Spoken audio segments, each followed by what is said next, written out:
Was the man heralded as Britain's greatest hero since Wellington actually a strategic masquerade? A commander whose hesitation was masked by the brilliance of a shadow advisor? In the autumn of 1944, General Dwight D. Eisenhower confided a shocking secret to George C. Marshall. He believed Bernard Montgomery was no longer a leader, but a mouthpiece for another man's intellect. What hidden dependency dictated the friction of high command? And why did the Supreme Commander allow this facade to lead thousands into a disastrous gamble? On September 1st, 1944, the exact date Montgomery was promoted to Field Marshal, the mask finally began to slip. The high command of the Allied Expeditionary Force was often presented as a monolith of unified purpose.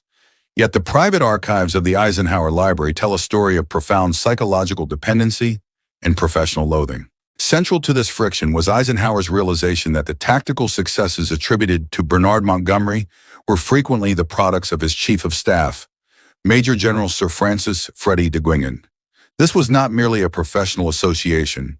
It was a symbiotic union that had begun in the post-World War I era, when the two first met in Southern Ireland in 1921. Even then, Montgomery recognized in de Guingand an intuitive gift for staff work that he himself lacked, mentoring the younger man and ensuring his path to the Staff College at Camberley. By the time they reached the desert sands of North Africa, de Guingand had become the intellectual nexus of the Eighth Army, providing the operational machinery for the Montgomery myth to grow. When Montgomery assumed command of the Eighth Army in August 1942, his first act was to nominate de Guingand as his chief of staff with full, sweeping powers. He made it crystal clear to his officers that he worked on a chief of staff system, where whatever de Guingand said was to be taken as coming from the commander himself. This allowed Montgomery to focus on his public image as the great captain, while de Guingand orchestrated the intricate details of deception and logistics. It was he who made the critical 2 a.m. decision during the Second Battle of El Alamein to shift the thrust line when the initial attack stalled. History credits Montgomery, but the eyes-only cables from Eisenhower to Marshall suggest a different truth, that the brilliance of the Eighth Army was a collective effort led by a man the public never saw. As the war progressed into Northwest Europe, Eisenhower's suspicions solidified into a strategic concern that he shared with Marshall in the quiet hours of 1944. He noticed that Montgomery's most flexible and effective ideas often originated in de Guingand's office, while Montgomery himself leaned toward a slow, methodical approach that bordered on the pedantic. Eisenhower confided that he found it increasingly difficult to discern where Montgomery's planning ended and de Guingand's began. This created a mouthpiece phenomenon, where Montgomery used his chief of staff as a buffer to communicate with the Americans, effectively delegating the diplomacy of war to a subordinate. Eisenhower realized that when he spoke to de Guingand, he was dealing with the real intellect behind the British strategy, whereas a direct meeting with Montgomery often resulted in a clash of egos and a refusal to discuss operational details. The friction reached a critical point during the planning for Operation Overlord, where the common historical misconception that Eisenhower was a mere politician who didn't understand tactics was fueled by Montgomery himself. In private, Montgomery called Eisenhower a nice chap, no soldier, a verdict born of his breathtaking egotism. Yet the archival evidence of Eisenhower's directives shows a commander who was managing the world's most complex logistical puzzle while simultaneously managing the inflated ego of his own subordinate. Eisenhower's private admissions to Marshall reveal that he tolerated Montgomery's insubordination only because de Guingand was there to provide the diplomatic smoothing over required to keep the alliance from a premature collapse. The psychological burden on Freddie de Guingand was immense, as he functioned as the primary diplomat between the notoriously difficult Field Marshal and the Americans at SHAEF. He formed a close, protective relationship with Eisenhower's own chief of staff, Walter Bedell Smith, creating a back channel of sanity where the two men would spend their evenings repairing the damage Montgomery had done in the morning. Eisenhower observed to Marshall that this strategic dependency was a major liability, especially as de Guingand's health was failing.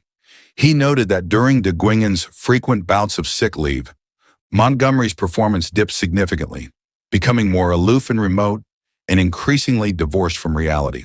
This disconnect was most evident during the 1944 campaign in France, where the failure to close the Falaise Gap and the delay in clearing the Scheldt estuary were, in Eisenhower's private view, results of Montgomery's inability to act decisively without a perfectly structured plan. A plan that de Guingand was usually tasked with creating. Eisenhower's reports to Marshall depict a commander who lacked broad-gauge qualities, whose ambition blinded him to the big picture of the coalition war effort. While Montgomery trained and maintained troop morale with fanatical discipline, Eisenhower felt his actual operational planning was hesitant until de Guingand intervened to provide the intuitive gift for solving complex logistical puzzles. The broad front versus narrow front controversy of late 1944 was the ultimate expression of this internal battle. Montgomery stridently advocated for a single knife-like thrust to Berlin under his lead, a plan Eisenhower viewed as a reckless gamble that ignored the reality of destroyed infrastructure and overextended supply lines. Eisenhower confided to Marshall that Montgomery's insistence was not just military, but political, intended to raise the profile of the minority British contingent. He suspected that Montgomery was trying to replicate the set-piece success of El Alamein in a theater that required far more tactical flexibility. In his most damning evidence to Marshall, Eisenhower noted that de Guingand was often exhausted and in poor health, and that when the Chief of Staff was absent, the entire 21st Army Group's strategic direction faltered. This was the shadow chief dynamic that Eisenhower feared, a command structure where the Supreme Commander was essentially negotiating with the Chief of Staff rather than a field commander. Eisenhower's frustration was palpable when he described Montgomery as a mouthpiece for a staff that was essentially running the British Army while the Field Marshal focused on managing his own public legend.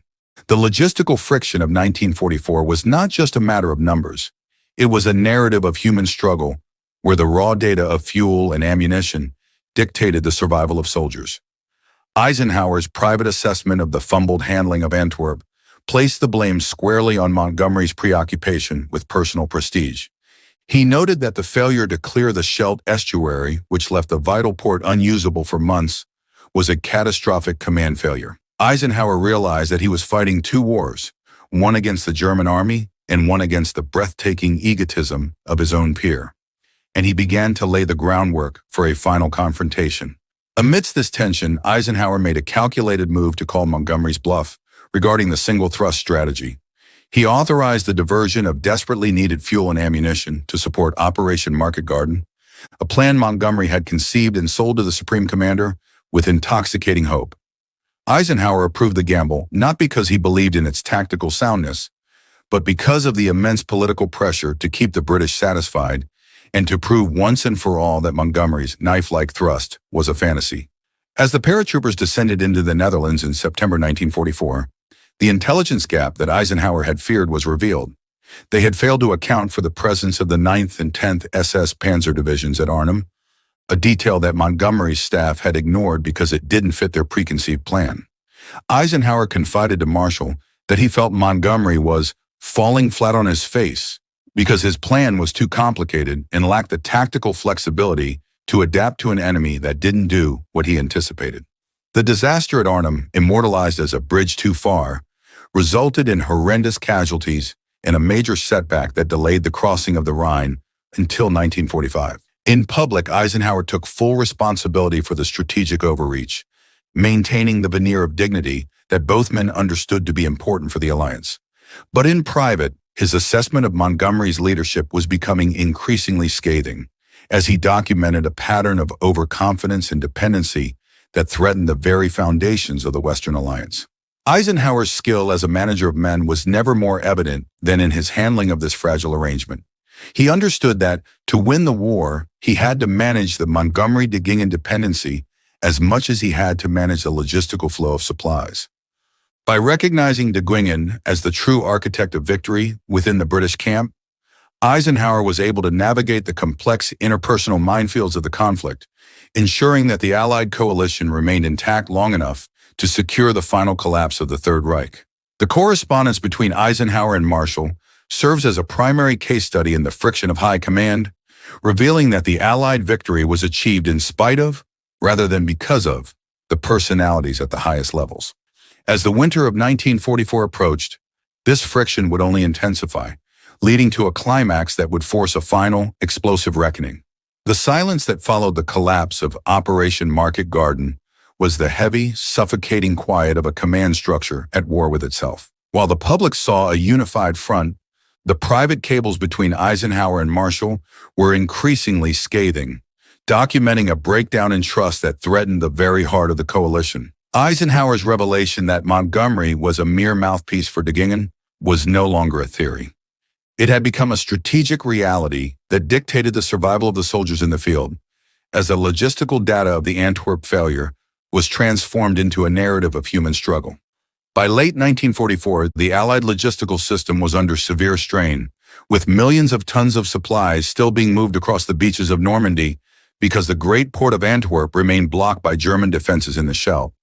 This was the fumbled handling that Eisenhower repeatedly highlighted to Marshall, an operational oversight that he attributed to Montgomery's aloofness and his dependency on an exhausted de Guingand. The raw numbers of fuel and ammunition were not just dry facts. They were the lifeblood of the advance, and their mismanagement meant that the Allied momentum was grinding to a halt in the face of a resilient and regrouping enemy. The intelligence paradox of this period was striking. While Allied G2 was often poor, Montgomery's staff had convinced themselves of their own infallibility, leading to a dangerous overconfidence. Eisenhower observed that Montgomery had retreated into a psychological redoubt, refusing to discuss operational details and instead sending de Guingand to handle all meaningful interaction with SHAEF. This created a strategic rigidity where each Allied general was fighting his own battle, isolated by pride and nationalistic ambition, while the Germans prepared for one final, desperate counteroffensive in the Ardennes. The friction of high command reached a critical mass in December 1944, when the German breakthrough in the Ardennes threatened to split the Allied lines. In the chaotic early hours of the Battle of the Bulge, Eisenhower made the difficult decision to place two American armies under Montgomery's command to manage the northern shoulder of the salient. It was a move born of military necessity, but one that Eisenhower knew would feed Montgomery's already inflated ego. In his private messages to Marshall, Eisenhower emphasized that this decision was a reflection of his confidence in the Eighth Army system, led by de Guingand, rather than a personal endorsement of Montgomery's solo leadership. True to form, Montgomery later held a press conference where he claimed he had tidied up the battle and saved the Americans from their own incompetence, an act of breathtaking egotism that nearly caused Patton and Bradley to resign in protest. Eisenhower's response was a masterclass in diplomacy, as he publicly took the high road while privately informing Marshall that Montgomery's comments were destructive and self-serving. The Supreme Commander's patience was at its end. He realized that the mouthpiece dynamic had become a tool for psychological warfare within the alliance itself. As the Allied armies finally crossed the Rhine in March 1945, the debate over the final objective, Berlin, erupted with a new intensity. Churchill and the British chiefs of staff stridently argued for a British-led thrust to capture the German capital for its political importance in the post-war world. Eisenhower, supported unequivocally by Marshall, refused to spill the precious blood of his soldiers for a symbolic goal, knowing that Berlin already fell within the Soviet zone of occupation. In a direct dispatch to Stalin, Eisenhower outlined his plan to drive into central Germany, a move that the British viewed as a betrayal of their national prestige. The letters to Marshall during this period reveal an Eisenhower who was no longer just a nice chap, but a cold-blooded manager of men who had learned to navigate the minefield of coalition politics. He confided that he felt the British were trying to raise the profile of their minority contingent at the expense of American lives, and that Montgomery's demands for total control were a dangerous distraction. Marshall's steadfast support in these moments was the anchor that allowed Eisenhower to ignore the intoxicating hope of political glory and focus on the practical outcome of crushing the Nazi state as expeditiously as possible.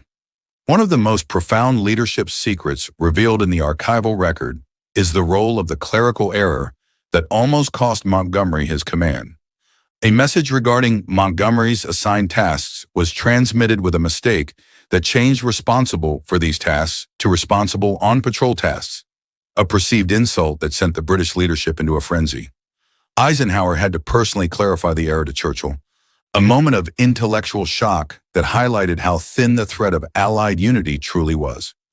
It was de Guingand who once again stepped in to translate the frustration of both sides, acting as the indispensable glue that prevented a total rupture.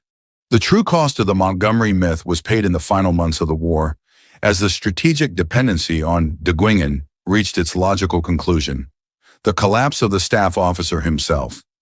De Guingand was so exhausted that he had to be repeatedly placed on sick leave, and Eisenhower observed that without his shadow chief, Montgomery grew steadily more aloof and remote.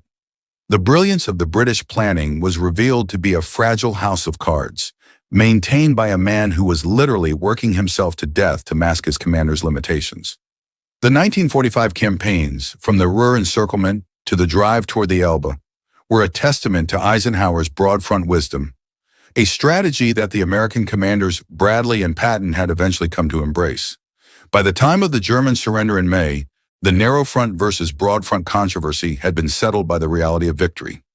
Eisenhower had won the war not by being a great captain in the Napoleonic sense, but by managing a team of rivals and recognizing where the true intellect of his subordinates resided.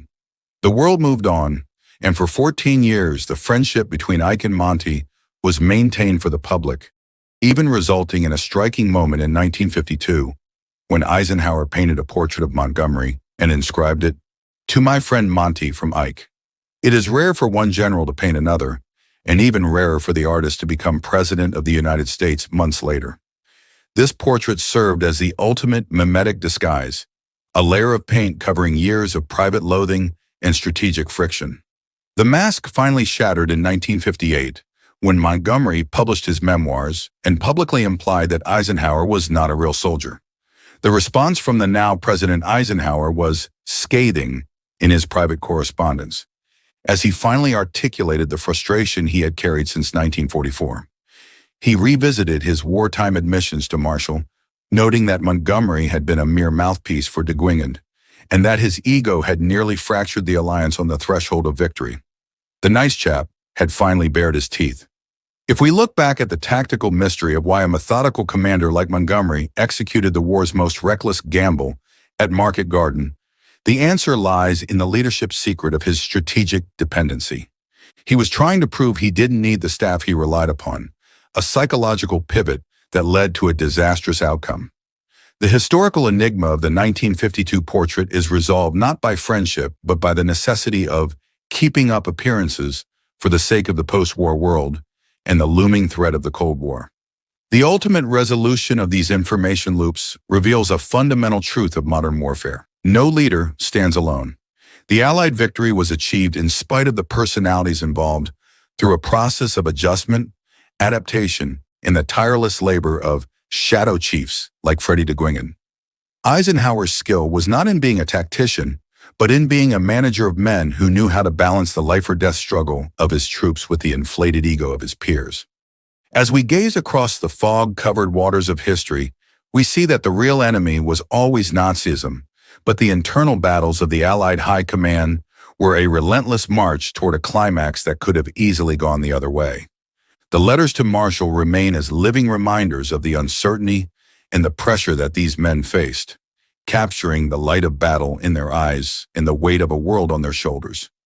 Bernard Montgomery was one of Britain's genuine heroes, but his legend was a composite, a mask of brilliance curated by the shadow architect who saved the alliance. Now that we have revealed the hidden friction that dictated the march to victory, the question remains for you to judge. Was Eisenhower's tolerance of Montgomery's ego a sign of weakness? Or was it the ultimate act of leadership required to hold a fractured alliance together long enough to win the war? Knowing that de Guingand, do you think history should officially recognize him as the co-commander of the Eighth Army? Or does the great captain theory require a single face for the public to believe in? Let's discuss the reality of command in the comments below.